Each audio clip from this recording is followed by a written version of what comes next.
السلام علیکم ورحمۃ اللہ وبرکاتہ۔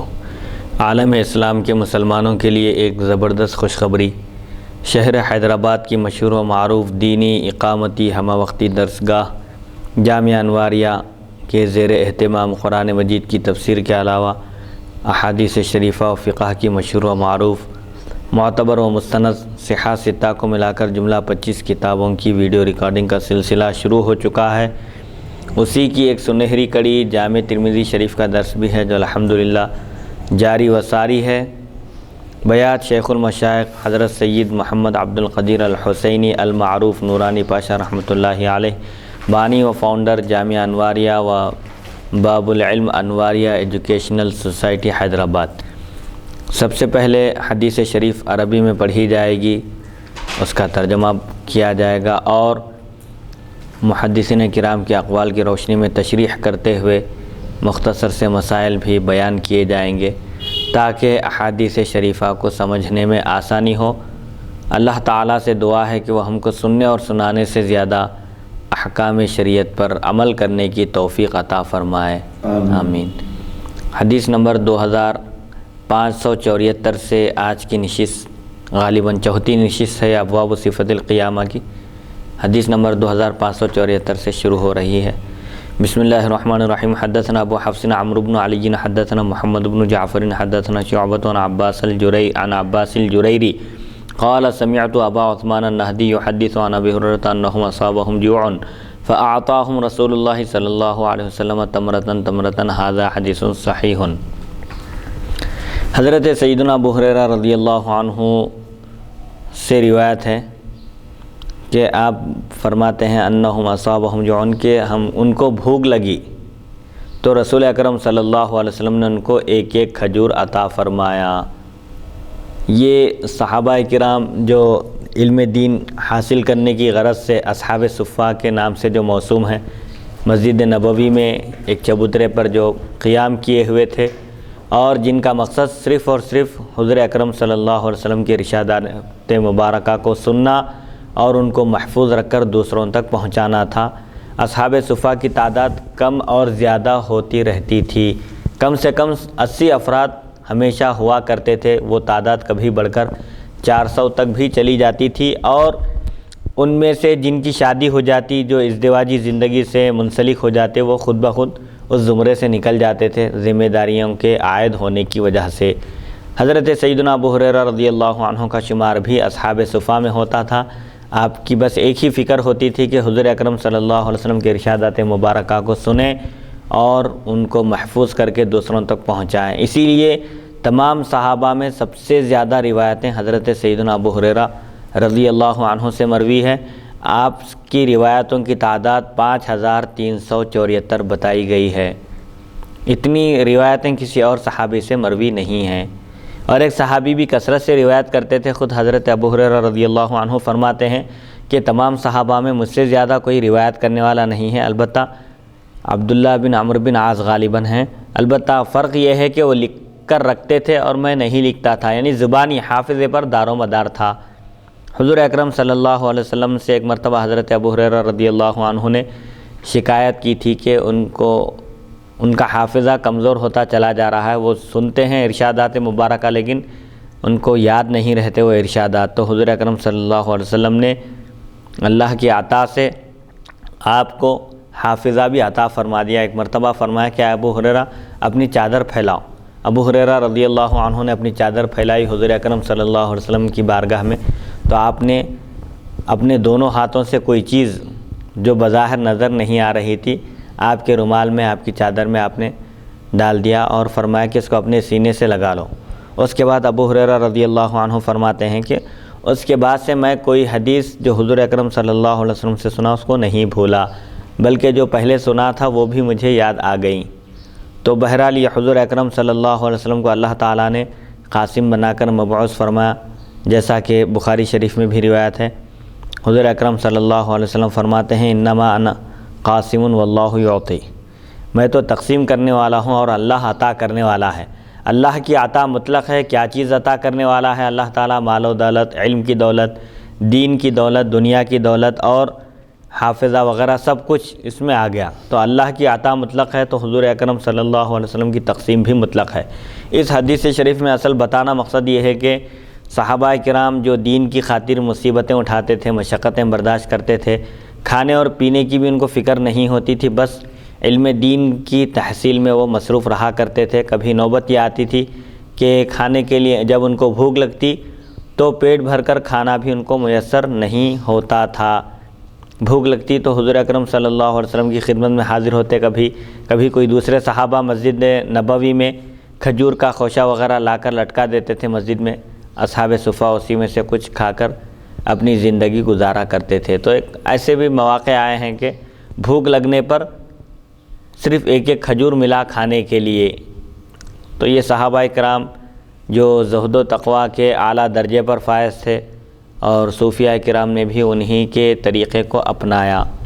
حدیث نمبر 2575 حدثنا حناد حدثنا عبدۃ عن ہشام بن عروۃ عن ابیہ عن وہب بن کیسان عن جابر بن عبداللہ قال بعثنا رسول اللہ صلی اللہ علیہ وسلم ونحن 300 نحمل زادنا على رقابنا ففنی زادنا حتى كانت تكون للرجل منا كل يوم تمرة فقیل له یا ابا عبداللہ أين كانت تقع التمرة من الرجل قال لقد وجدنا فقدها حين فقدناها فأتينا البحر فإذا نحن بحوت قد قذفه البحر فأكلنا منه 18 يوما ما أحببنا هذا حدیث حسن صحیح۔ حضرت جابر بن عبداللہ رضی اللہ عنہ فرماتے ہیں ہم 300 آدمیوں کو نبی اکرم صلی اللہ علیہ وسلم نے جنگ کے لیے، جہاد کے لیے بھیجا۔ ہم اپنا سامان اپنی گردنوں پر لٹکائے ہوئے تھے، لیکن بہت جلد ہی وہ سامان ختم ہو گیا، یہاں تک کہ ہم میں سے ہر ایک کے پاس یومیہ ایک ایک کھجور باقی رہ گئی۔ جو کچھ ساز و سامان تھا، جو کچھ پونجی تھی ہماری، بس وہ ہم اپنے اپنے کندھوں پر وہ سامان اٹھائے ہوئے تھے، حتیٰ کہ جو توشہ لے کر نکلے تھے وہ ختم ہو گیا، اور نوبت یہ آ گئی کہ بس یومیہ ایک ایک کھجور ایک ایک کے حصے میں باقی رہ گیا، بس اتنے کھجور باقی رہ گئے کہ ایک دن میں ایک کھجور سے زیادہ نہیں کھا سکتے۔ تو پوچھا گیا اے ابو عبداللہ، ایک کھجور ایک آدمی کو کیا کافی ہوگا؟ ایک کھجور کھانے سے ایک آدمی ایک دن بھر کیسے برداشت کر سکتا ہے، کھجور پر کیسے گزارا کر سکتا ہے؟ حضرت جابر رضی اللہ عنہ نے جواب دیا ہمیں اس کی افادیت کا اس وقت پتہ چلا جب وہ بھی ختم ہو گئی۔ ایک وقت ایسا آیا کہ وہ جو ایک ایک کھجور جو تھی یومیہ فی یوم کے لحاظ سے، ایک دن کے لحاظ سے جو ایک ایک کھجور باقی رہ گئی تھی، ایک دن ایسا ہوا کہ وہ بھی توشہ، وہ بھی ذات ختم ہو گیا۔ پھر ہم سمندر کے کنارے آ گئے، کیا دیکھتے ہیں کہ ایک بڑی مچھلی پڑی ہے جسے سمندر نے باہر پھینک دیا ہے۔ ہم اس سے 18 دن تک اپنی مرضی کے مطابق کھاتے رہے۔ یہ توکل کا اعلیٰ درجہ تھا۔ صحابہ کرام جو 300 افراد پر مشتمل ان کا جو لشکر تھا، دشمنان اسلام کے لیے سے جہاد کے لیے نکلا، اور ان کے پاس کوئی زیادہ ساز و سامان بھی نہیں تھا، کھانے پینے کے اشیاء بھی زیادہ نہیں تھے، وہ تھوڑا بہت جو توشہ تھا وہ بھی ختم ہو چکا تھا، اور نوبت یہ آ گئی تھی کہ صرف ایک ایک کھجور ایک ایک صحابی کے لیے تقسیم ہوتا تھا۔ 300 افراد میں 300 کھجور تقسیم ہوتے تھے، اسی پر وہ لوگ پورا دن گزارا کرتے تھے کھجور کھا کر۔ اور ایک موقع ایسا آیا کہ وہ ایک ایک کھجور کی بھی مقدار ختم ہو گئی، کچھ باقی نہ رہا۔ تو دیکھیے جب سب کچھ ختم ہو جاتا ہے، انسان صرف اللہ کی طرف اپنی امید لگا کر بیٹھتا ہے تو اللہ تعالیٰ غیب سے اس کو روزی عطا فرماتا ہے۔ جو اللہ پر بھروسہ کرتا ہے اللہ اس کو کافی ہو جاتا ہے۔ چنانچہ صحابہ فرماتے ہیں کہ ہم جب سمندر کے قریب پہنچے تو دیکھا کہ ایک بہت بڑی مچھلی ہے جس کو سمندر نے باہر پھینک دیا ہے، یعنی جو سمندر کے باہر آ گئی ہے، اس مچھلی کو حاصل کیے اور اس کو پکا کر جب کھائے صحابہ کرام تو 18 دن تک کافی ہو گئے مچھلیوں۔ 300 صحابہ 18 دن تک اس مچھلی کو کھاتے رہے۔ اور پھر اس میں اس بات کی طرف بھی اشارہ ہے جی، اس میں صحابہ کی کرامت بھی معلوم ہو رہی ہے جی، کیونکہ کوئی چیز مر جانے کے بعد، سمندر کے باہر نکلنے کے بعد 24 گھنٹے 48 گھنٹے میں سڑکیں خراب ہو جاتی، جی، لیکن یہ کیا بات ہے کہ یہ 18 دن تک سڑی نہیں، جی، اور پورے صحابہ 18 روز تک جی، تناول فرماتے رہے، کھاتے رہے۔ تو اس میں صحابہ کی کرامت اور حبیب مکرم صلی اللہ علیہ وسلم کا معجزہ بھی معلوم ہو رہا ہے۔ جی، کیا یہ صحیح ہے مفتی صاحب؟ ہاں صحیح ہے، کیونکہ کوئی چیز اس دور میں تو ایسے فریج وغیرہ بھی ایسے کوئی محفوظ کرنے کے طریقے بھی نہیں تھے، لیکن اس کے باوجود 18 دن تک ایک مچھلی پر 300 صحابہ کرام اکتفا کیے، حسب مرضی حسب منشا اس کو کھاتے رہے، یعنی جیسی ضرورت پڑی یا کسی کو خواہش زیادہ ہوئی کھانے کی، اس کے باوجود اس میں اتنی برکت ہوئی کہ 18 دن تک ان کے لیے وہ مچھلی کافی ہو گئی۔ سبحان اللہ۔ تو اس سے معلوم ہوتا ہے کہ بندے کو اللہ کی ذات پر بھروسہ کرنا چاہیے، اعتماد، توکل، یقین اللہ کی ذات پر ہونا چاہیے۔ وَمَن يَتَّقِ اللَّهَ يَجْعَل لَّهُ مَخْرَجًا وَيَرْزُقْهُ مِنْ حَيْثُ لَا يَحْتَسِبُ۔ اللہ تعالیٰ فرماتا ہے کہ جو اللہ تعالیٰ سے ڈرتا ہے، تقوی اختیار کرتا ہے، گناہوں سے بچتا ہے، تو اللہ تعالیٰ اس کو تنگی سے نکلنے کا راستہ فراہم کر دیتا ہے، مشقت سے، مصیبت سے، فقر و فاقے سے نکلنے کا راستہ بھی تقوی اختیار کرنا ہے۔ جو بندہ تقوی اختیار کرتا ہے، اللہ تعالیٰ کے عذاب سے ڈرتا ہے اور اس کی نافرمانی نہیں کرتا، تو اللہ تعالیٰ اس کے لیے خود بخود راہیں فراہم کر دیتا ہے اور اس کو ایسی جگہ سے روزی عطا فرماتا ہے جہاں سے جس کا اس کو وہم و گمان بھی نہیں ہوتا۔ شرط یہ ہے کہ یقین پختہ ہونا چاہیے۔ حدیث نمبر 2576، حدثنا حناد حدثنا یونس بن بکیر عن محمد بن اسحاق حدثني یزید بن زیاد عن محمد بن کعب القرظی حدثني من سمع علی بن ابی طالب یقول انا لجلوس مع رسول اللہ صلی اللہ علیہ وسلم فی المسجد اطلع علینا مصعب بن عمیر ما علیہ الا بردۃ له مرقوعۃ بفرو فلما رآه رسول اللہ صلی اللہ علیہ وسلم بکى للذی كان فیہ من النعمة والذی هو فیہ اليوم ثم قال رسول اللہ صلی اللہ علیہ وسلم کیف بکم اذا غدا احدکم فی حلۃ وراح فی حلۃ ووضعت بین یدیہ صحفۃ ورفعت اخرى وسترتم بیوتکم کما تستر الکعبۃ قالوا یا رسول اللہ نحن یومئذ خیر من اليوم نتفرغ للعبادۃ ونکفی المؤنۃ فقال رسول اللہ صلی اللہ علیہ وسلم لا انتم اليوم خیر منکم یومئذ۔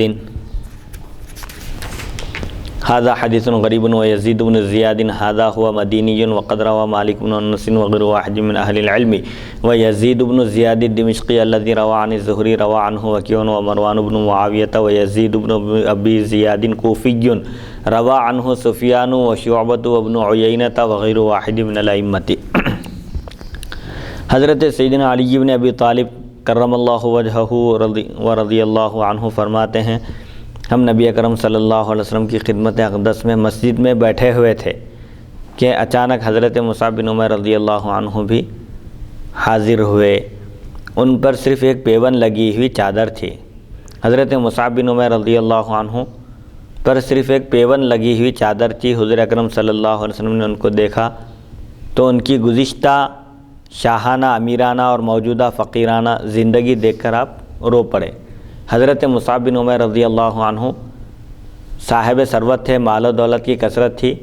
اسلام لانے سے پہلے ناز و نعمت میں زندگی گزارا کرتے تھے، لیکن اسلام قبول کرنے کے بعد انہوں نے دولت کو ٹھکرا دیا، دولت کو لات ماری اور فقر و فاقے کی زندگی اختیار کی۔ جو شاہانہ لباس پہنا کرتے تھے اسلام سے پہلے، اب پیون لگے ہوئے کپڑے پہنے ہوئے تھے، تو حضور اکرم صلی اللہ علیہ وسلم نے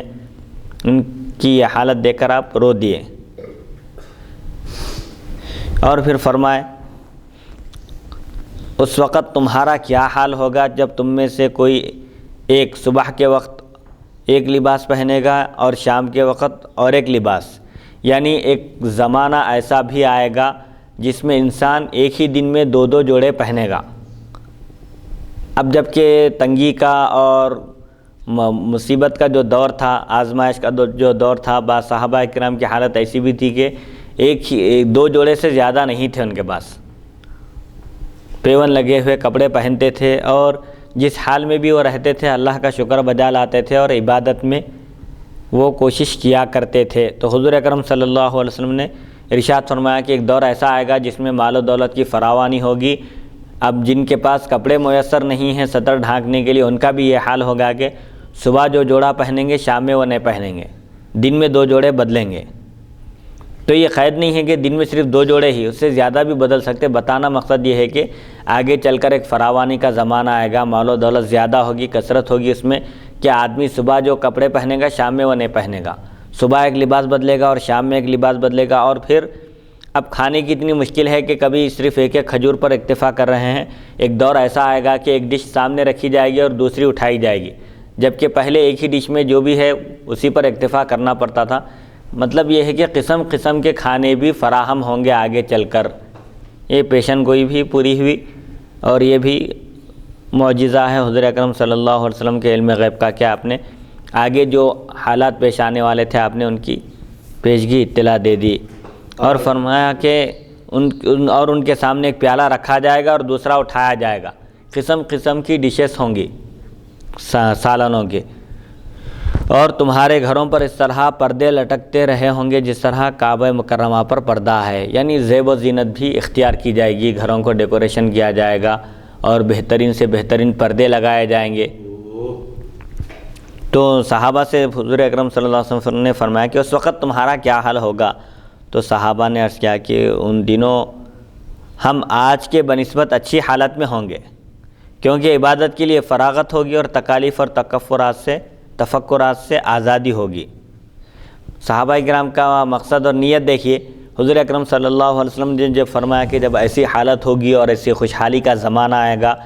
کہ بہترین لباس ہوں گے, کھانے کے لیے اچھی ڈشز ہوں گی, بہترین کھانے فراہم ہوں گے, مرغن غذائیں سامنے آئیں گی اور گھروں کو بھی بہترین سجایا جائے گا, بہترین پردے لگائے جائیں گے, ڈیکوریشن کیا جائے گا, کلر اور پینٹ کیا جائے گا. تو صحابہ عرض کیے کہ آج کے بنسبت ان دنوں میں ہم اچھی حالت میں ہوں گے. کیوں؟ جب ہم خوشحالی میں ہوں گے تو اللہ کی عبادت کے لیے ہم کو موقع ملے گا, فراغت ملے گی, اور زیادہ چستی اور تندہی کے ساتھ ہم اللہ کی عبادت کر سکیں گے. اور پھر انسان اہل و عیال کی پرورش کے لیے ان کی جو ذمہ داری اس پر عائد ہے اس کے لیے بھاگ دوڑ کرتا ہے, ذریعہ معاش اختیار کرتا ہے. جب اس طرح کی بے فکری ہو جائے گی, سہولت ہو جائے گی, تو اس کی ذمہ داریوں میں بھی اس کو سہولت ہوگی کہ زیادہ وقت معاش میں گزارنے کے بجائے وہ اللہ کی عبادت میں گزار سکتا ہے. تو صحابہ عرض کرتے ہیں کہ وہ حالت اپنی اس وقت اچھی ہوگی کیونکہ ہم عبادت کے لیے فارغ ہو سکیں گے, ہم کو عبادت کے لیے وقت ملے گا اور تفکرات سے بھی آزادی ہوگی, اور جو ہمارے ذمے جو خرچے ہیں, اہل و عیال کا نان نفقہ ہے اور ان کی پرورش کی جو ذمہ داری ہے اس میں ہم کو سہولت ہوگی. تو حضور اکرم صلی اللہ علیہ وسلم نے فرمایا نہیں, بلکہ آج تم اس دن سے اچھی حالت میں ہو. یہ جو حالت ہے تمہاری تنگ دستی کی, فقر و فاقے کی, احتیاج الی اللہ کی, اللہ کی طرف رجوع رہنے کی, یہ جو حالت ہے فقر و فاقے میں انسان جس طرح اللہ کی طرف رجوع رہتا ہے, اس کی بارگاہ میں دعا کرتا ہے اور شکر بجا لاتا ہے اور عبادتوں کی طرف مائل رہتا ہے, دولت آنے کے بعد اس کا رجحان عبادتوں کی طرف کم ہو جاتا ہے. الا ماشاءاللہ بہت کم لوگ ایسے ہیں جو دولت آنے کے بعد سرکشی کا راستہ اختیار نہیں کرتے, ورنہ بہت سارے لوگوں کو مال سرکش بنا دیتا ہے, اللہ کی عبادت سے غافل ہو جاتے ہیں. مالدار لوگ صرف دنیا کی بھول بھلیوں میں اور اس کی زیب و زینت میں اور اس کی ظاہری نمود میں, اس کی نمائش میں لگ جاتے ہیں اور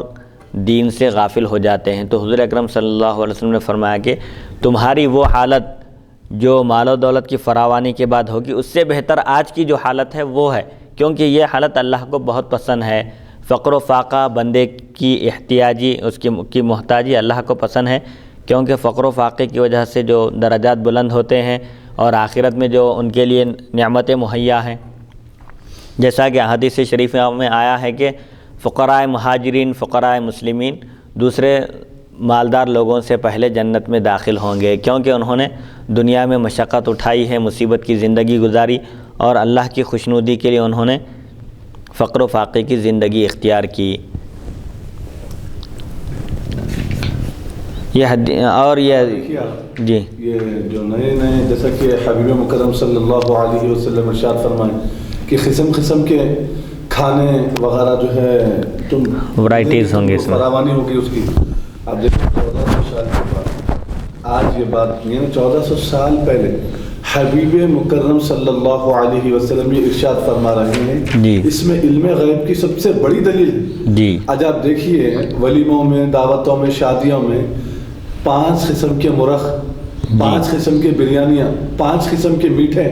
5 قسم کے سالن, اندازہ نہیں لگا سکتے دیکھیے جی. اور حضور یہی بات 1400 سال پہلے ارشاد فرمائے جی. اور شادی میں ولیمے دیکھیے کیسے لذیذ. وہی بہرحال آج جو حضور اکرم صلی اللہ علیہ وسلم 1400 سال پہلے جو پیشن گوئی آپ فرمائے تھے وہ حرف بحرف آج صحیح ثابت ہو رہی ہے, صادق آ رہی ہے. اور بہت سارے ایسے واقعات ہیں,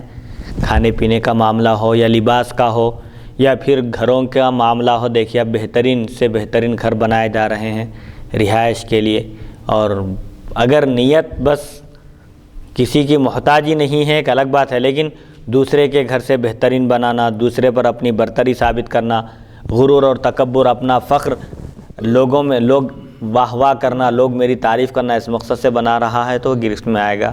شرعی لحاظ سے اس کا مواخذہ ہوگا. اور پھر اس میں جو ہے غریبوں کو حضور صلی اللہ علیہ وسلم دلاسا دے رہے ہیں جی اور میرے آقا غریب، تنگدست، فقر و فاقہ، محتاج لوگوں کے ساتھ ہے جی اور رسول اللہ جس کے ساتھ ہے اللہ بھی اس کے ساتھ ہے. جی میرے آقا فرماتے ہیں کہ جو وہ غریب لوگ جو احساس کمتری کا شکار ہو جاتے ہیں جی کہ ہمارے خاندان میں فلاں بھائی پیسے والے ہیں، کروڑ پتی ہیں، ارب پتی ہیں، یہ عادت اکثر عورتوں میں پائی جاتی ہے جی کہ عورتیں بولتے ہیں جی کہ میری بہن کے شوہر دیکھیے آپ کیسا پیسے والے ہیں، میری بہن کو جو ہے نا انہوں 10 تولے سونا جو ہے پہنائے ہیں اور عالی شان مکان جو ہے بنا کے دیے ہیں، جی 4 نوکراں ہیں، فلاں ہیں، ایسا ہے. کیا عیش و عشرت کی، کیا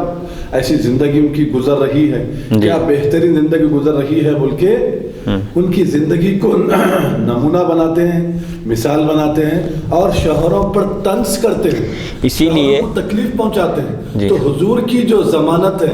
گارنٹی ہے غریبوں کے ساتھ. اور سب سے بڑی بات یہ ہے کہ تو عالم کے مالک و مختار اللہ کے بعد سب سے بڑی ذات پوری کائنات میں جی آدم علیہ السلام سے لے کے قیامت تک جی جتنے انسان پیدا ہوں گے ان تمام انسانوں میں سب سے افضل ذات مبارکہ حبیب مکرم صلی اللہ علیہ وسلم کی ہے. جی اور پھر حضور غریبوں کے ساتھ ہے، فقر و فاقہ،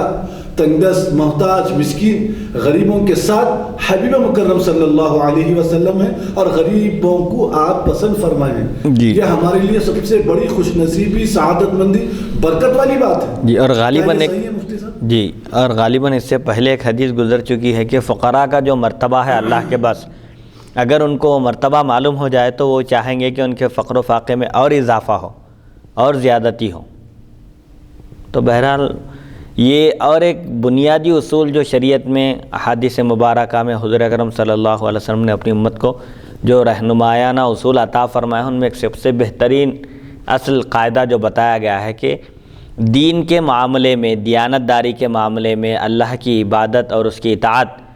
اور نیکی کے جذبے کے بارے میں ہمیشہ اپنے سے برتر پر نظر رکھنی چاہیے، اور دنیا کے معاملات میں، دنیا کے کاموں میں، دنیا کی زیب و زینت اور اس کی راحت اور لذت میں اپنے سے کمتر کو دیکھنا چاہیے. اپنے سے کمتر کو دیکھیں گے تو شکر گزاری کا جذبہ پیدا ہوگا، اور اگر اپنے سے بہترین انسان کو آپ دنیا کے معاملے میں دیکھیں گے تو شکر کا جذبہ پیدا ہونے کے بجائے کفران نعمت ہوگی، اللہ کی ناشکری ہوگی. اور اللہ کی ناشکری پر اللہ تعالیٰ فرماتا ہے وَلَئِن كَفَرْتُمْ إِنَّ عَذَابِي لَشَدِيدٌ، اور اگر تم ناشکری کرو گے، نعمتوں کی قدر نہیں کرو گے تو پھر میرا عذاب بڑا سخت ہے، فرماتا ہے اللہ. اللہ اکبر. جیسا کہ سعدی علیہ رحمہ کا واقعہ ہے کہ موسم گرما میں شدت کی دھوپ تھی، سورج کی حرارت اور تپش سے باہر نکلنا ہی مشکل تھا. ایسے وقت آپ پہاڑ پر ایک مقام پر چل رہے تھے، آپ سنگلاخ زمین تھی، پتھریلی زمین تھی، وہاں پر چل رہے تھے اور آپ کے پیروں میں چپل نہیں تھی. اس وقت آپ کے دل میں خیال ہے کاش کہ اگر میرے پیروں میں چپل ہوتی، میرے پاس چپل ہوتی تو میرے پیروں میں چھالے نہیں آتے تھے اور میں یہ پہاڑ کی تپش سے، اس کی حرارت سے میں محفوظ رہتا، بچ جاتا.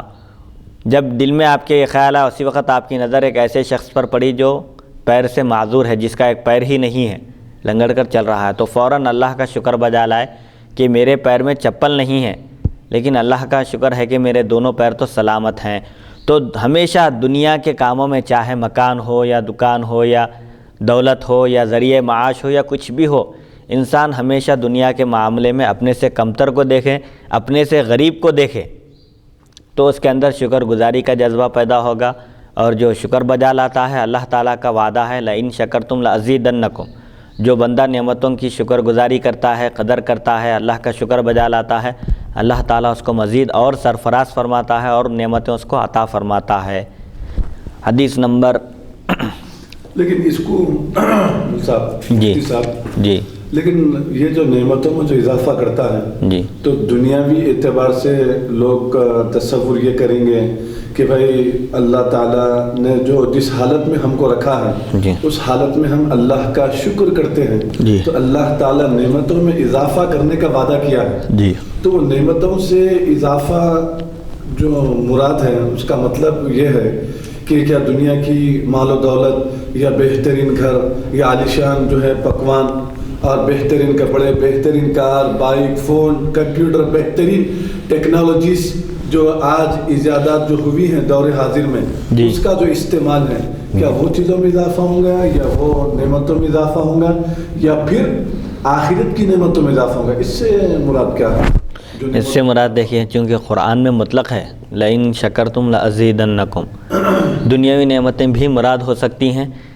یا اس سے مراد برکت بھی ہو سکتی ہے کہ ان نعمتوں کو اللہ تعالیٰ ہمیشہ باقی رکھے گا، اس کے بعد شکر بجا لائے گا تو اس کی وہ نعمت اس سے نہیں چھین لی جائے گی، اسے چھینی نہیں جائے گی، اس کے پاس باقی رہے گی. ایک تو نعمتوں کا دوام بھی مراد ہو سکتا ہے کہ اللہ تعالیٰ نے اس کو جو نعمتیں عطا فرمائی ہے ان نعمتوں کا اگر وہ شکر بجا لائے گا، شکر گزاری کرے گا تو اللہ تعالیٰ وہ نعمتیں اس کو ہمیشہ کے لیے عطا فرمائے گا، اور اگر ناشکری کرے گا تو وہ نعمتوں سے چھین لی جائیں گی. اس میں سب سے بڑی نعمت صحت ہے، صحت و عافیت یہ سب سے بڑی نعمت ہے. اسی لیے حضور اکرم صلی اللہ علیہ وسلم نے فرمایا کہ دو نعمتیں ایسی ہیں جس کے بارے میں بہت سارے لوگ دھوکہ کھائے ہوئے ہیں، غفلت میں ہیں، ان کو اس کی اہمیت کا، اس کی افادیت کا اندازہ نہیں ہے. جب وہ دو نعمتیں چھین لی جائیں گی تو اس وقت اندازہ ہوگا. ایک تندرستی ہے اور دوسرے فراغت، کوئی کام نہیں ہے، بیکار ہے، بس یوں ہی وقت ضائع کر رہے ہیں. لیکن جب ذمہ داریاں آ گئے اس وقت کوئی کام کرنا چاہ رہے ہیں تو نہیں کر سکتے. اس لیے فرصت کے اوقات کو غنیمت جانتے ہوئے ایک مسلمان کے ایمان کا تقاضا یہ ہے،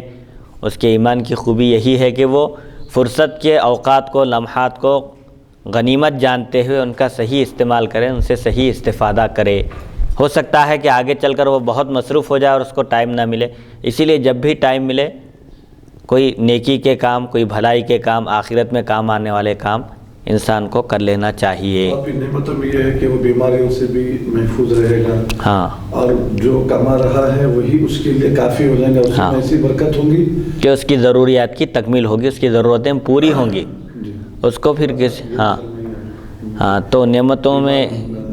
میں زیادہ چیز سے مراد یہ ہے کہ مطلب یہ بھی ہو سکتا ہے کہ جو بندہ اللہ تعالیٰ کی نعمتوں کا شکر بجا لاتا ہے، اللہ تعالیٰ اس کو دنیا کی آفتوں سے محفوظ رکھتا ہے، بیماریوں سے اس کو نجات ملتی ہے،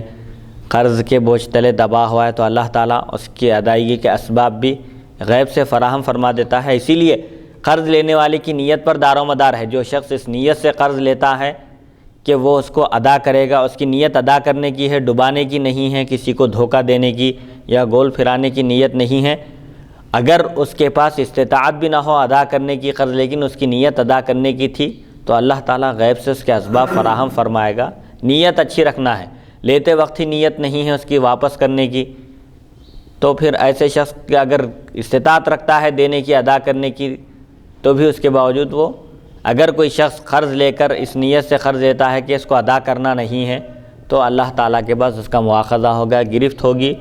حقوق العباد میں کسی قسم کی کوئی معافی نہیں ہوگی جب تک کہ صاحب حق، جس کی حق تلفی کی گئی ہے، وہ معاف نہ کرے. تو بہرحال اور پھر اولاد آنکھوں کی ٹھنڈک، یعنی اولاد ترقی کریں گی جی اور قابل بنے گی، لائق بن گی اور ماں باپ کی خدمت گزار بنے گی. نعمتوں کے لیے بڑی ہاں، نعمتیں تو بہت ساری نعمتیں ہیں اللہ تعالیٰ کی، جیسا کہ اللہ تعالیٰ فرماتا ہے وَإِن تَعُدُّوا نِعْمَتَ اللَّهِ لَا تُحْصُوهَا،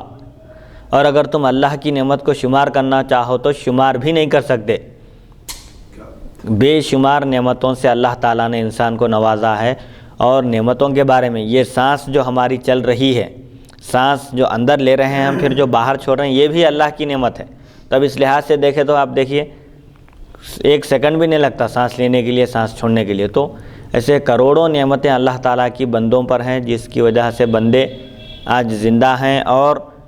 اللہ تعالیٰ کی نعمتوں سے فائدہ اٹھا رہے ہیں. اب ان نعمتوں سے فائدہ اٹھا رہے ہیں تو اس کا تقاضا یہ ہے کہ جو نعمتیں عطا کرنے والا ہے اس کا حق بھی ہم پہچانیں اور اس کی عبادت کریں اور اس کی نافرمانی نہ کریں،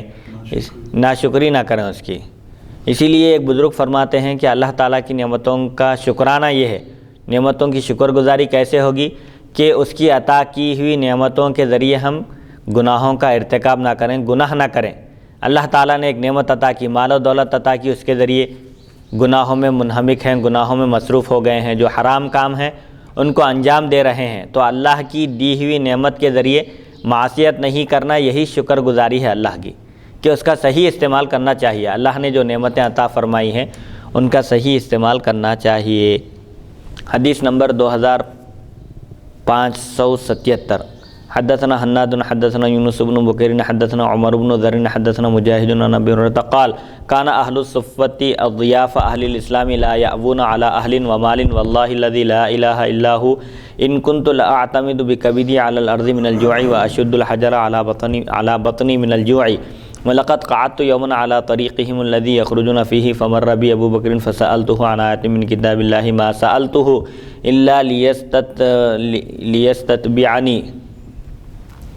فمر ولم يفعل ثم مر عمر فسألته عن آیۃ من کتاب اللہ ما سألته الا لیستتبعنی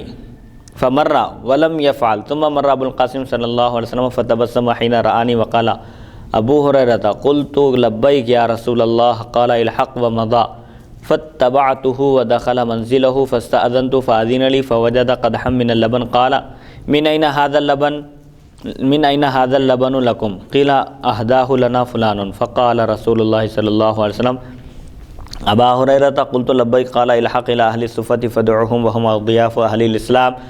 لا يأوون على أهل ومال إذا أتته الصدقة بعث بها إليهم ولم يتناول منها شيئا وإذا أتته هدية أرسل إليهم فأصاب منهما وأشركهم فيها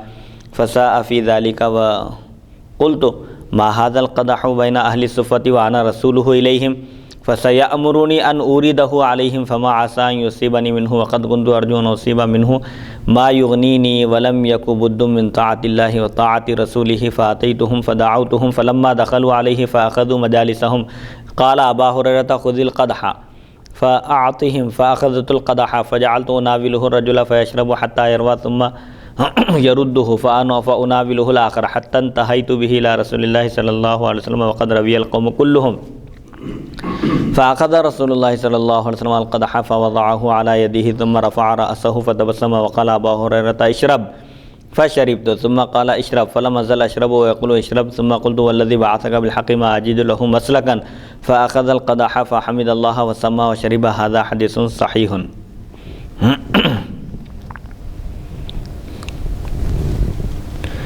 یہ ایک طویل حدیث شریف ہے جس میں اصحاب صفا کا ذکر ہے۔ حضرت سیدنا ابو ہریرہ رضی اللہ عنہ فرماتے ہیں اصحاب صفا مسلمانوں کے مہمان تھے، نہ ان کے گھر تھے اور نہ ہی وہ مال و دولت رکھتے تھے۔ اصحاب صفا ایک جیسا کہ ایک مدرسہ ہے آج کے دور میں جہاں پر طلبہ علم حاصل کرتے ہیں، علم دین حاصل کرنے کے لیے جہاں داخلہ لیتے ہیں، ایسے ہی مسجد نبوی میں اصحاب صفا سب سے پہلا مدرسہ تھا جس میں صحابہ کرام پناہ لیے ہوئے تھے۔ ان کا مقصد حضور اکرم صلی اللہ علیہ وسلم کی خدمت اقدس میں رہ کر دین اسلام کی تعلیمات حاصل کرنا تھا۔ ان کا کوئی گھر بار بھی نہیں تھا اور ان کے پاس کوئی مال و دولت بھی نہیں تھی، بس وہ مسجد میں قیام کیے ہوئے تھے اور انصار صحابہ اور دوسرے صحابہ کرام کچھ لا کر دیتے تو تناول کرتے، ورنہ بھوکے رہتے تھے اور علم کی لگن میں مصروف رہتے تھے، علم حاصل کرنے میں لگے ہوئے رہتے تھے۔ تو یہ اہل اسلام کے مہمان تھے، مسلمان ہی ان کی ضیافت کرتے تھے، ان کی خدمت کرتے تھے۔ حضرت ابو ہریرہ رضی اللہ عنہ فرماتے ہیں مجھے اس اللہ کی قسم جس کے سوا کوئی معبود نہیں، میں بھوک کی وجہ سے اپنا جگر زمین پر ٹیک دیتا اور پیٹ پر پتھر باندھتا۔ یعنی ایسے بھی دن گزرے ہیں جس میں بھوک کی شدت سے میں زمین پر لیٹ جاتا تھا، پیٹ پر پتھر باندھتا تھا، اور جیسا کہ اس سے پہلے بھی احادیث شریفہ میں گزرا کہ آپ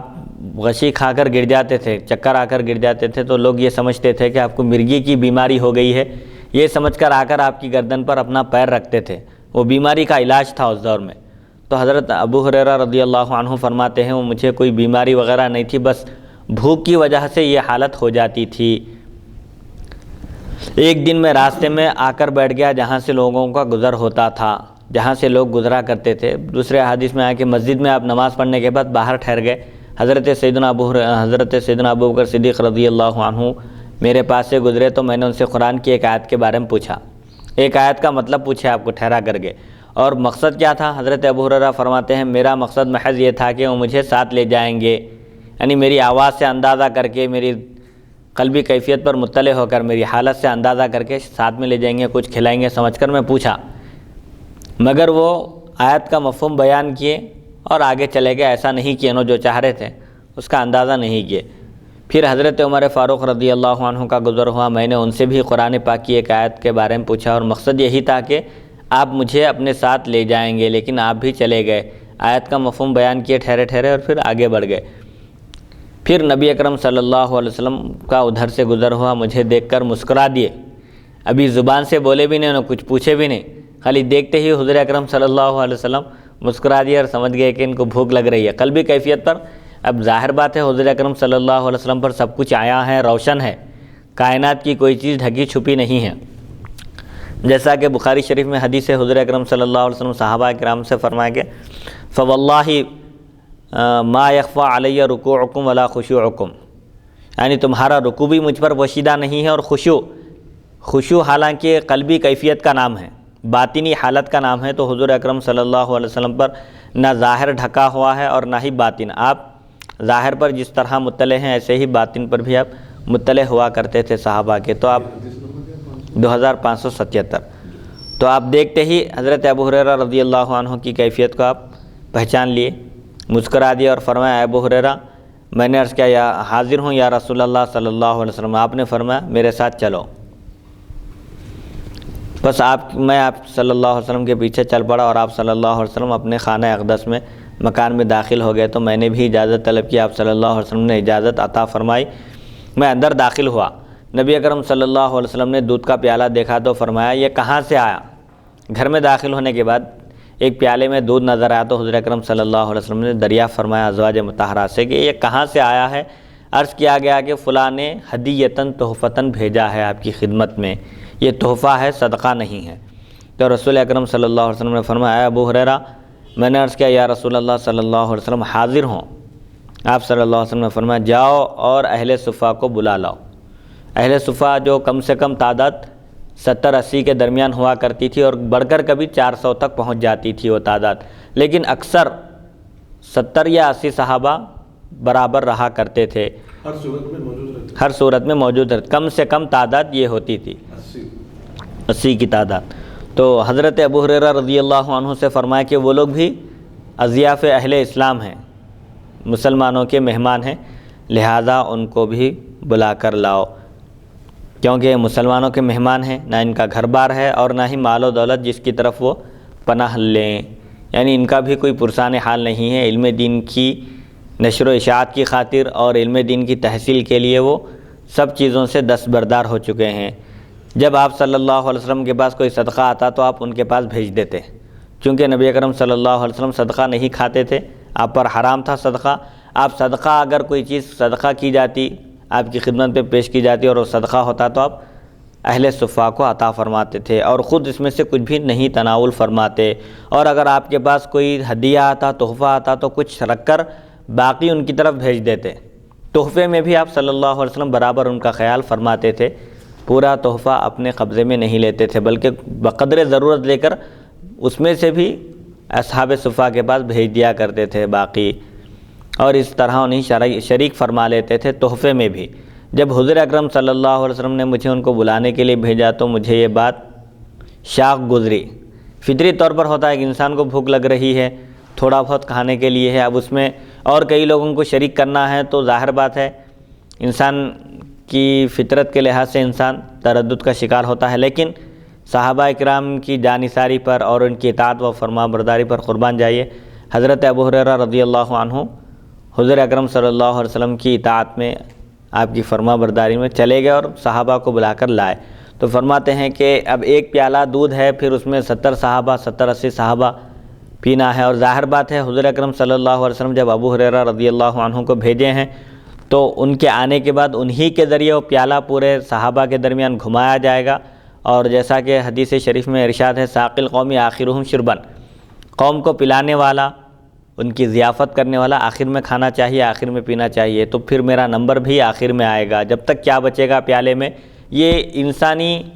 ذہن کے لحاظ سے، فطری اعتبار سے کوئی بھی ہو، حضرت ابو ہریرہ رضی اللہ عنہ کی جگہ کوئی اور بھی ہوتے تو وہ بھی یہی سوچتے تھے۔ تو حضرت ابو ہریرہ رضی اللہ عنہ فرماتے ہیں کہ مجھے بھیجا گیا ان کو بلانے کے لیے، تو مجھے تکلیف محسوس ہوئی، مطلب یہ ہے کہ اب مجھے بھوک لگ رہی ہے اور میں خود اس کا زیادہ محتاج اور ضرورت مند ہوں۔ پھر جب حضور اکرم صلی اللہ علیہ وسلم نے مجھے ان کو بلانے کے لیے بھیجا تو مجھے یہ بات شاق گزری، اور میں نے سوچا اہل صفحہ کے درمیان اس ایک پیالے کی کیا حیثیت ہے، ایک پیالہ دودھ ہے اور 70-80 صحابہ ہے، کیا کافی ہوگا، کیا بچے گا ان کے لیے؟ اور چونکہ حضور اکرم صلی اللہ علیہ وسلم نے مجھے ہی بلانے کے لیے بھیجا ہے، لہٰذا مجھے سے فرمائیں گے کہ ان کو دودھ پلاؤ۔ اب جب مجھے قاصد بنا کر بھیجا جا رہا ہے، دعوت دینے کے لیے جب مجھے بھیجا جا رہا ہے، تو ظاہر بات ہے میں جب ان کو لے کر پہنچوں گا تو پھر وہ دودھ پلانے کی باری بھی میری ہی ہوگی، دودھ پلانے کا مجھے کو آپ صلی اللہ علیہ وسلم حکم فرمائیں گے، لہٰذا مجھے اس سے کچھ ملنے کی اب امید نظر نہیں آ رہی ہے، اتنے صحابہ پینے کے بعد کیا بچے گا، مجھے ملے گا یا نہیں؟ حالانکہ مجھے اتنا مل جانے کی امید تھی جس سے میرا پیٹ بھر جاتا تھا، اس وقت مجھے اتنے دودھ کی ضرورت ہے جس سے میرا پیٹ بھر جائے، یہ دودھ مجھے اکیلے کے لیے کافی ہو جاتا تھا، لیکن اب دوسرے صحابہ کو بھی بلانے کا حکم ہوا ہے، لیکن اللہ اور اس کے رسول کی اطاعت لازمی تھی۔ صحابہ کرام کا جذبہ دیکھیے، انسانی فطرت یہ ہوتی ہے کہ جب بھوک لگتی ہے تو وہ سب سے پہلے اپنا پیٹ بھرنے کی فکر کرتا ہے، لیکن یہاں حضرت ابو ہریرہ رضی اللہ عنہ کو شدت کی بھوک لگی ہے، حضور اکرم صلی اللہ علیہ وسلم کی خدمت میں حاضر ہوئے، پھر حکم ہوا کہ صحابہ کو بلا کر لاؤ، تو وہاں پر یہ نہیں کہے کہ میں بھوکا ہوں اور میرے اندر سکت نہیں ہے جانے کی، میں تھوڑا دودھ پی کر جاؤں گا، ایسا نہیں کہے، بلکہ حضور اکرم صلی اللہ علیہ وسلم کے حکم عالی کے آگے انہوں نے گردن جھکا دی، پھر فوراً اصحاب صفہ کو بلانے کے لیے ان کے پاس تشریف لے گئے۔ اس لیے میں ان کے پاس آیا اور ان کو بلا کر لے گیا۔ جب وہ نبی اکرم صلی اللہ علیہ وسلم کی خدمت اقدس میں پہنچے اور اپنی اپنی جگہوں پر بیٹھ گئے، سب جب خدمت میں حاضر ہوئے تو ایک جگہ پر سب بیٹھ گئے، تو آپ صلی اللہ علیہ وسلم نے فرمایا ابو ہریرہ یہ پیالہ لو اور ان کو دیتے جاؤ۔ فرماتے ہیں میں نے پیالہ لے کر ایک کو دیا، انہوں نے سیر ہو کر دوسرے کو دیا، یہاں تک کہ میں حضور اکرم صلی اللہ علیہ وسلم کی خدمت اقدس میں پہنچ گیا، حالانکہ تمام افراد جب تک سیر ہو چکے تھے خوب پیٹ بھر کر پی چکے تھے۔ نبی اکرم صلی اللہ علیہ وسلم نے پیالہ اپنے دست مبارک میں رکھا، پھر سر اقدس اٹھا کر مسکرائے اور فرمایا ابو ہریرہ پیو۔ اب پورے صحابہ کو پلانے کے بعد وہ ایک پیالے سے پورے اصحاب صفہ نوش فرمائے، اور وہ بھی شکم سیر ہو کر پیٹ بھرنے تک، ایسا نہیں کہ ایک خطرہ پی اور آگے بڑھا دیے، نہیں، بلکہ پیٹ بھرنے تک سب کو پینے کا حکم ہوا، سب پی لیے۔ آخر میں جب وہ پیالہ لے کر حضور اکرم صلی اللہ علیہ وسلم کی خدمت اقدس میں پہنچے تو آپ نے ابو ہریرہ رضی اللہ عنہ سے فرمایا کہ ابو ہریرہ آپ پیو، پھر فرمایا پھر پیو، میں مسلسل پیتا رہا اور آپ فرماتے رہے پیو۔ پھر میں نے عرض کیا ذات کی قسم جس نے آپ کو دین حق کے ساتھ بھیجا، اب کوئی گنجائش باقی نہیں رہی، میرا بھی پیٹ بھر چکا ہے۔ پھر حضور اکرم صلی اللہ علیہ وسلم نے پیالہ لیا، اللہ تعالیٰ کی حمد و ثنا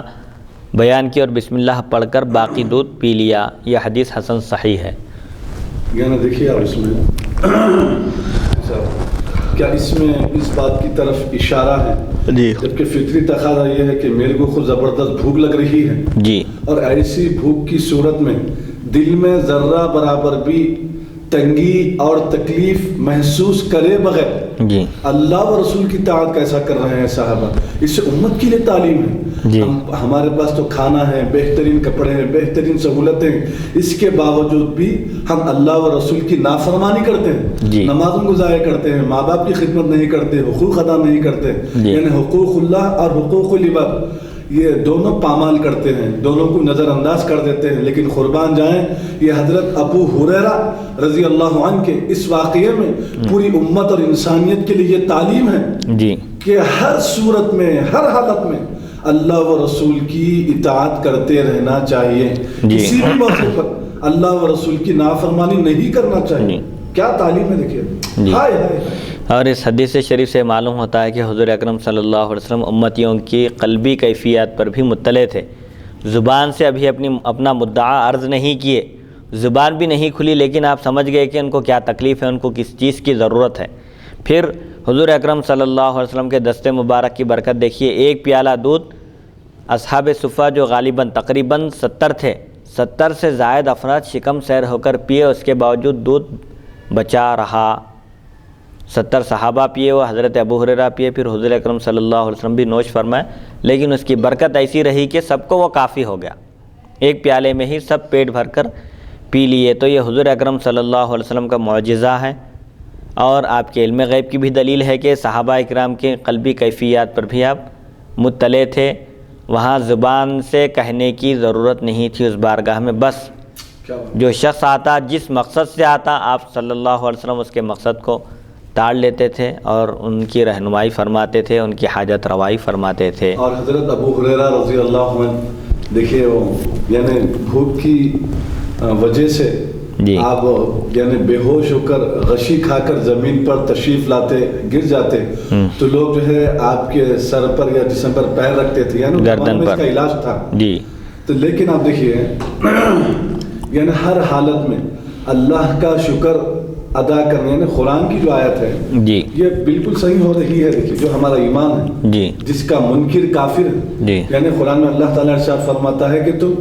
ہر حالت میں میرا شکر ادا کرو، میں تمہاری نعمتوں میں اضافہ کروں گا، جی ناشکری کریں گے تو تمہارے لیے زبردست عذاب دوزخ میں تیار ہے جی ناشکری کرنے والوں کے لیے۔ جی تو ابو ہریرہ رضی اللہ عنہ بھوک سے گر جاتے تھے لیکن صبر کرتے تھے، اللہ کا شکر ادا کرتے تھے۔ جی دیکھیے اپنی زبان سے بولے نہیں جی مجھے بھوک لگ رہی ہے بلکہ نہیں بولے، جی نہ صدیق اکبر رضی اللہ عنہ کو بولے نہ عمر فاروق رضی اللہ عنہ کو بولے، جی لیکن میرے آقا صلی اللہ علیہ وسلم سے عرض کیے بھوک لگ رہی ہے بلکہ بھی نہیں بولے، حالانکہ آپ بول سکتے تھے،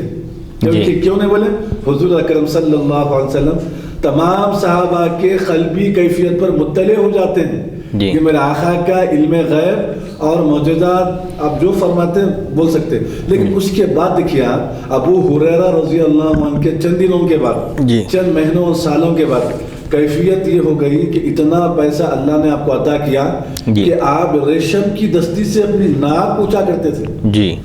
دیکھیے آپ جی ہاں، یعنی نعمتوں پر اگر شکر کریں گے ناشکری نہیں کریں گے تو یہ اس بات کی دلیل بھی ہے یہ اللہ تعالیٰ نواز دے گا اور خوشحالی کی زندگی عطا فرمائے گا۔ اور ایک چیز یہ ہے کہ حضرت ابو ہریرہ رضی اللہ عنہ چونکہ احادیث شریفہ کی خدمت کی کثرت سے احادیث شریفہ بیان کرتے تھے، اہتمام آپ کا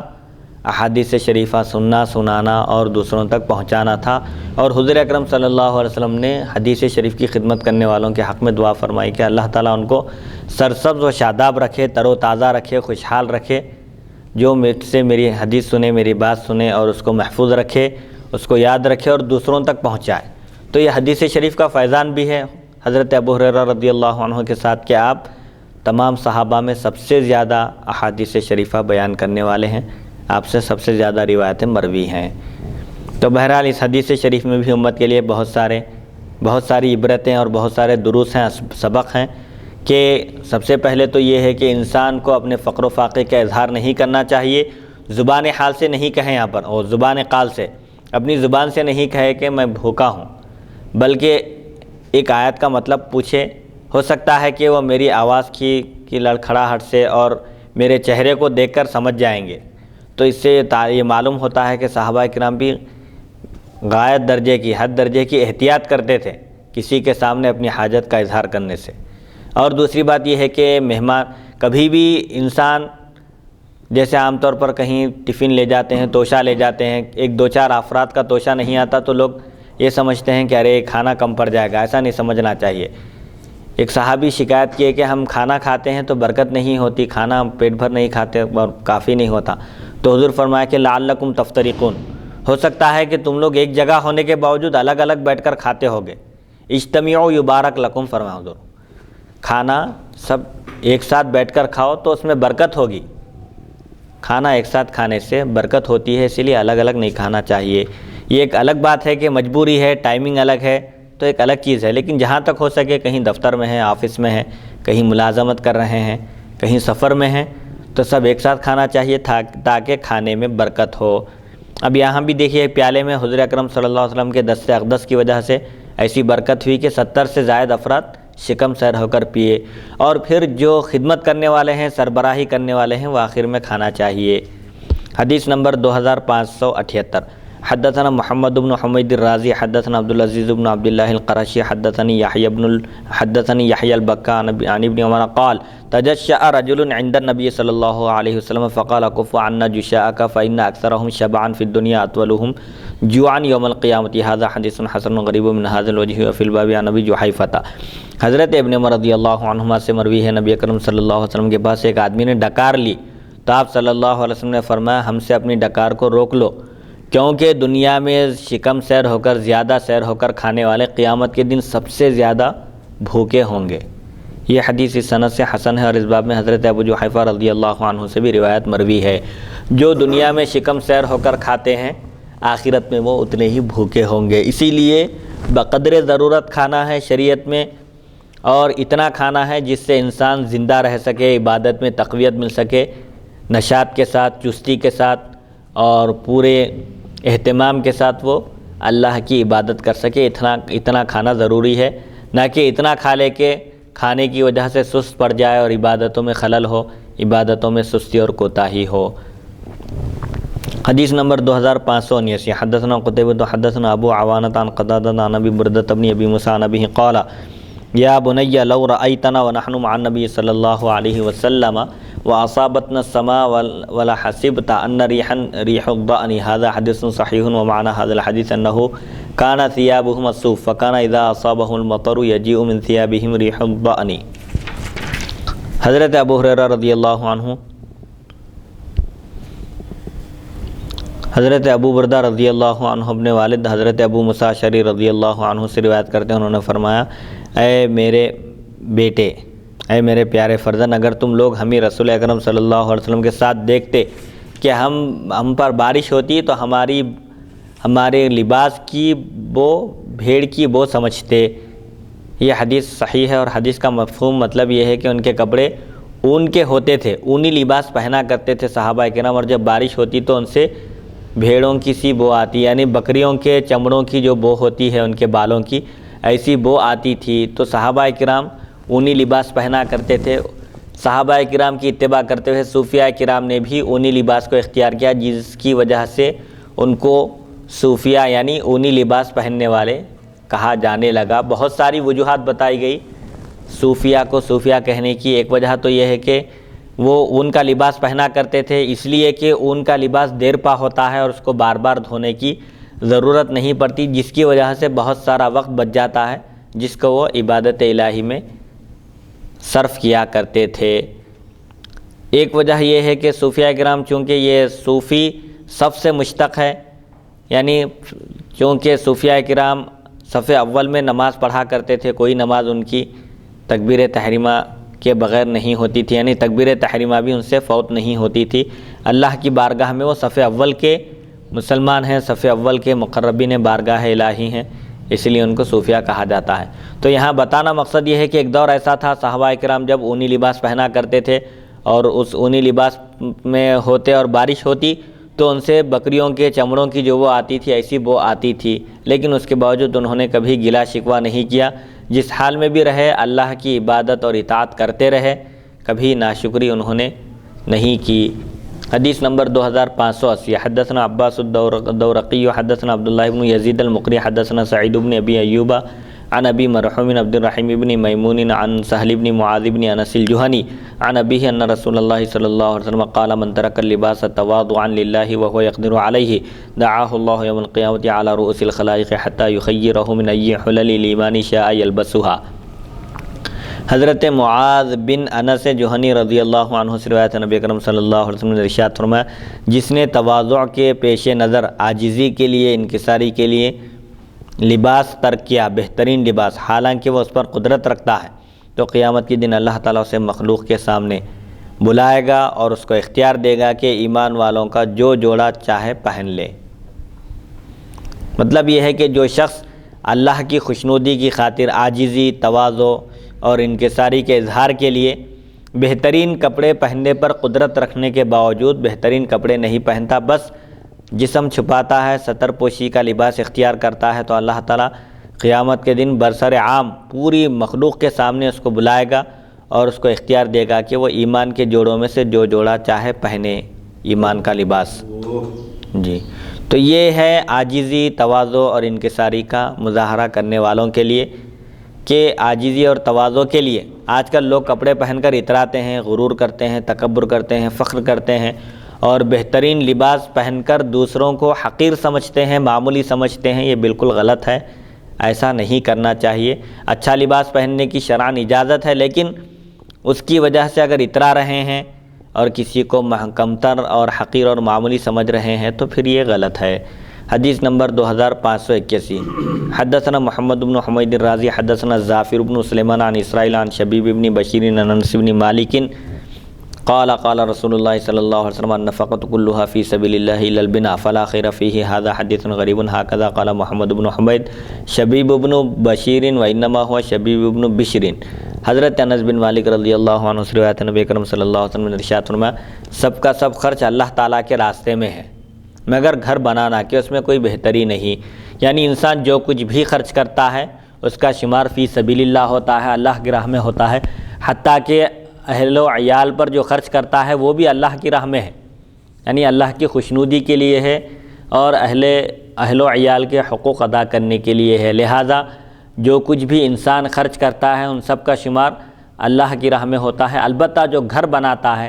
رہنے کے لیے بلڈنگ بناتا ہے، دنیا میں مکانات تعمیر کرتا ہے، یہ آخرت میں کچھ کام آنے والا نہیں ہے، اس میں کوئی بہتری اور بھلائی نہیں ہے۔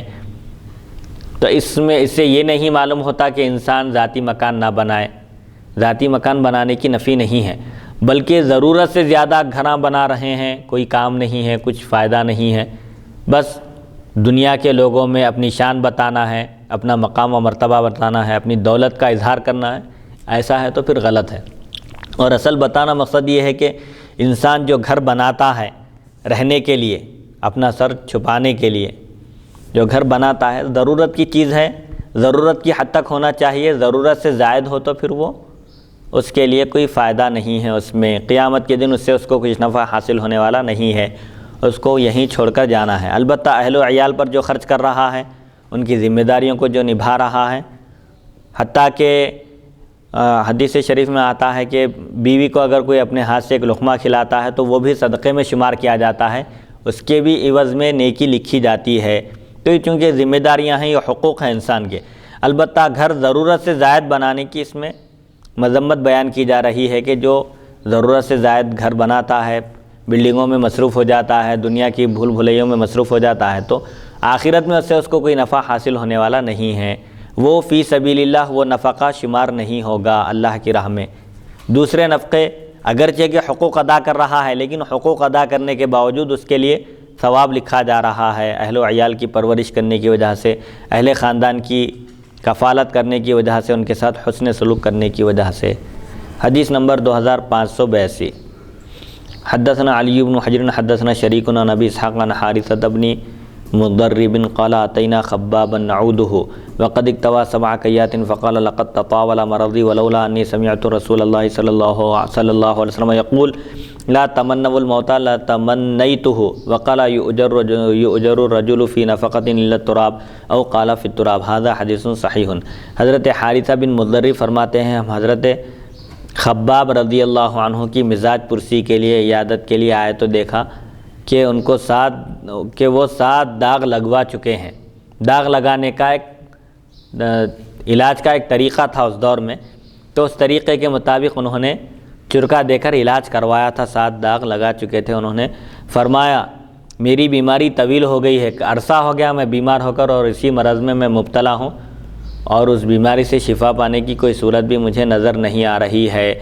اور اگر میں نے نبی اکرم صلی اللہ علیہ وسلم سے یہ نہ سنا ہوتا کہ موت کی تمنا نہ کرو تو میں ضرور اس کی تمنا کرتا، چونکہ حضور اکرم صلی اللہ علیہ وسلم نے موت کی تمنا کرنے سے، آرزو کرنے سے منع فرمایا ہے، موت کو یاد کرنے سے منع نہیں فرمایا۔ موت کو یاد کرنے سے منع تسبیح لے کر یاد کرنا نہیں ہے، بلکہ اس کی تیاری کرنا ہے۔ تو موت کی تمنا کرنے سے آپ نے منع فرمایا، اس لیے میں تمنا نہیں کر رہا ہوں، ورنہ یہ مرض اتنا طول پکڑ چکا ہے، اتنا طویل ہو چکا ہے کہ عام طور پر فطری بات ہے کہ انسان جیسے کوئی بیمار ہو گیا، کسی مصیبت میں مبتلا ہے، تو جیسا کہ دیکھنے میں آتا ہے، سننے میں آتا ہے، لوگ بولتے ہیں کہ اس مرض سے نجات کیوں نہیں ملتی، کم سے کم مر تو جاتا میں تو اچھا ہوتا، کم سے کم تکلیف سے تو بچ جاتا، ایسا کہتے ہیں۔ ایسا بھی نہیں کہنا چاہیے، بیماری بھی اللہ کی طرف سے ہے، شفا بھی وہی دینے والا ہے، بس عافیت طلب کرنا چاہیے اللہ تعالیٰ سے، موت کی تمنا کرنے کے بجائے اس مصیبت سے باہر نکلنے کی، چھٹکارے کی اللہ سے دعا کرنی چاہیے۔ ایسی بیماری میں بھی دیکھیے احادیث شریفہ کا کیسا اہتمام ہوتا تھا، اور صحابہ کرام کا کیسا جذبہ تھا، کیسا شوق تھا علم دین کو عام کرنے کا، کہ کوئی بھی آتے تو احادیث شریفہ وغیرہ سناتے اور ان تک بات پہنچاتے تھے۔ تو یہ بات بیان کرنے کے بعد آپ فرماتے ہیں، حضرت خباب نے فرمایا انسان کو مٹی، یا فرمایا مٹی میں خرچ کرنے کے سوا باقی ہر جگہ خرچ کرنے پر ثواب ملتا ہے۔ انسان کو مٹی میں مطلب یہ ہے کہ گھر جو بناتا ہے انسان، اس کو کوئی ثواب نہیں ملتا، البتہ اس کے علاوہ جہاں جہاں وہ خرچ کرتا ہے اس کا ثواب اس کو دیا جاتا ہے، سب فی سبیل اللہ شمار کیا جاتا ہے، سوائے گھر کے۔ ضرورت سے زائد جو گھر بناتا ہے اس کا کوئی حساب کتاب نہیں ہے۔ حدیث نمبر 2583، حدثنا الجارود حدثنا الفضل بن موسیٰ عن سفیان الثوری عن ابی حمزہ عن ابراہیم قال کل بناء وبال علیک قلت ارأیت ما لا بد منہ قال لا اجر ولا وزر۔ حضرت ابو حمزہ کہتے ہیں حضرت ابراہیم نے فرمایا ہر عمارت تجھ پر وبال ہے، جو کچھ بھی تو بلڈنگ بنائے گا، عمارت کھڑی کرے گا، گھر بنائے گا، وہ تیرے لیے وبال جان ہوگا، اس کا حساب کتاب ہوگا، اس کے بارے میں پوچھ ہوگی قیامت کے دن، تم کوئی جواب نہیں دے سکو گے۔ میں نے عرض کیا وہ بھی جو ضروری ہو، انسان کو رہنے کے لیے مکان کی ضرورت ہے، سردی سے بچنے کے لیے، گرمی سے بچنے کے لیے، بارش سے بچنے کے لیے، اپنا سر ڈھانکنے کے لیے ایک مکان تو ضروری ہے نا انسان کے لیے۔ پوچھے اگر ضروری جو مکان ہو وہ بنائے تو بھی کیا وبال ہے اس کے لیے؟ آپ نے فرمایا اس میں نہ ثواب ہے نہ عذاب ہے، یعنی بقدر ضرورت اس سے معلوم ہوتا ہے کہ انسان کو سردی گرمی اور بارش سے بچنے کے لیے اور اپنے جسم کی حفاظت کرنے کے لیے، اپنا سر ڈھانکنے کے لیے ایک مکان جو بقدر ضرورت ہو، اس کی اجازت ہے، اس پر نہ ثواب ہے نہ عذاب ہے، اس کا مواخذہ بھی نہیں ہوگا اگر کوئی گھر بنائے تو۔ اس سے ذاتی مکان بنانے کی نفی نہیں ہو رہی ہے، ذاتی مکان ایک بنیادی ضرورت ہے۔ صرف لوگوں میں اپنی شان اور اپنی بڑائی بیان کرنے کے لیے گھروں پر گھر بنا رہے ہیں، پراپرٹیاں خرید رہے ہیں، جائیداد خرید رہے ہیں، یہ توکل کے خلاف ہے۔ اگرچہ کہ توکل کے خلاف نہیں بولیں گے اس کو، لیکن ضرورت سے زائد اگر ہو تو انسان اس کی وجہ سے دنیا میں ملوث ہو جاتا ہے، اللہ کی یاد سے غافل ہو جاتا ہے۔ ہاں اگر کسی کے پاس مال و دولت کی کثرت ہو لیکن اس کی نیت اچھی ہے، وہ اس کے ذریعے غریبوں کی مدد کر رہا ہے، مسکینوں اور محتاجوں کے کام آ رہا ہے اور ان کی ضرورتوں کو پورا کر رہا ہے، تو اس کے لیے مال و دولت برا نہیں ہے۔ ہاں کسی کے پاس مال و دولت کی کثرت ہے لیکن وہ اس کے ذریعے سرکشی کا شکار ہو گیا ہے، اللہ کی نافرمانی کر رہا ہے، گناہوں پر گناہ کر رہا ہے، تو اس کے لیے وہ مال وبال جان ہوگا۔ ورنہ صحابہ کرام میں بہت سارے صحابہ ایسے بھی تھے جو انتہائی مالدار تھے، تجارت میں ان کو بہت نفع ہوتا تھا، لیکن خود ان کی زندگی ایسی تھی کہ وہ صرف اور صرف اللہ کی عبادت اور اطاعت میں مصروف رہا کرتے تھے۔ جو کچھ بھی پیسہ آتا وہ اپنی ذات پر خرچ کرنے کے بجائے اللہ کی راہ میں خرچ کر دیا کرتے تھے۔ الحمدللہ۔ اس سے پہلے جو حدیث شریف گزری کہ حضور اکرم صلی اللہ علیہ وسلم ایک اور جگہ جو ہے ارشاد فرمائے ہیں اگر تم شدید تکلیف میں ہو، اس حدیث پاک کا مفہوم یہ ہے، مفتی صاحب آپ میری اصلاح فرمائیے اس میں کہ اس حدیث پاک کا مفہوم یہ ہے کہ اگر تم ایسی بیماری میں مبتلا ہو جو تمہارے برداشت کے باہر ہے تو تم ایسی صورت میں دعا یہ کرو کہ یا اللہ میرے کو اس وقت موت دے، اگر جبکہ موت میرے تب تک مجھے اس وقت تک زندہ رکھ جب تک کہ زندگی میرے لیے بہتر ہو، جی، اور مجھے اس وقت موت دے دے جس وقت موت میرے لیے بہتر ہو۔ کوئی ایسا مفہوم ہے؟ ہاں ایسا ہی مفہوم ہے کہ حضور اکرم صلی اللہ علیہ وسلم نے ارشاد فرمایا موت کی تمنا مت کرو، آرزو مت کرو موت کی، البتہ اگر ضروری ہی ہو، یعنی ایسی مصیبت میں مبتلا ہیں یا ایسی بیماری ہے، اتنی طویل ہو گئی ہے بیماری کہ بس خدمت کرنے والے، عیادت کرنے والے، تیمارداری کرنے والے بھی عاجز آ چکے ہیں، اور خود جو شخص بیماری میں مبتلا ہے وہ خود بہت اکتا چکا ہے، بہت تکلیف اٹھا چکا ہے۔ اگر ضروری ہی ہو موت کی تمنا کرنا تو اس طرح کہو، یہ دعا کرو کہ اللہم احینی ما کانت الحیات خیرا لی، اے اللہ تو مجھے اس وقت تک زندہ رکھ جب تک کہ میرے لیے زندگی حیات بہتر ہو، اور جب میرے لیے موت بہتر ہو تو اس وقت مجھے موت عطا فرما، ایسا کہہ سکتے ہیں، اس میں کوئی حرج نہیں ہے۔ الحمدللہ حدیث نمبر 2574 سے ہم آغاز کیے تھے، اللہ کی توفیق اور اس کی مدد سے حدیث نمبر 2583 تک پہنچے ہیں۔ اللہ تعالیٰ سے دعا ہے کہ وہ ہم کو سننے اور سنانے سے زیادہ احادیث شریفہ پر عمل کرنے کی توفیق عطا فرمائے، اور ہم تمام کو تمام آفات و بلیات سے محفوظ فرمائے، اور جو مقروض ہیں ان کے لیے قرض کی ادائیگی کے غیب سے اسباب مہیا فرمائے، اور جامعہ انواریہ ان جن مسائل کا شکار ہے اللہ تعالیٰ اس کو ان تمام مسائل سے چھٹکارا عطا فرمائے اور اس کے مسائل حل فرمائے، اور دن دونی رات چوگنی ترقی عطا فرمائے، اور ارباب جامعہ جو دین اسلام کی نشر و اشاعت میں، خاص طور پر احادیث شریفہ کی نشر و اشاعت میں اور ان کو لوگوں تک پہنچانے کی جو کوشش کر رہے ہیں، اللہ تعالیٰ ان کی اس کوشش کو قبول فرمائے اور ان کے تمام جائز مقاصد میں ان کو کامیابی عطا فرمائے، دین و دنیا کی ہر نعمت سے ان کو سرفراز فرمائے، اور حضور اکرم صلی اللہ علیہ وسلم کے صدقہ طفیل ہماری دعا کو قبولیت کا شرف عطا فرمائے۔ وصلی اللہ تعالی علی خیر خلقہ سیدنا محمد و آلہ و صحبہ اجمعین، الحمد للہ رب العالمین۔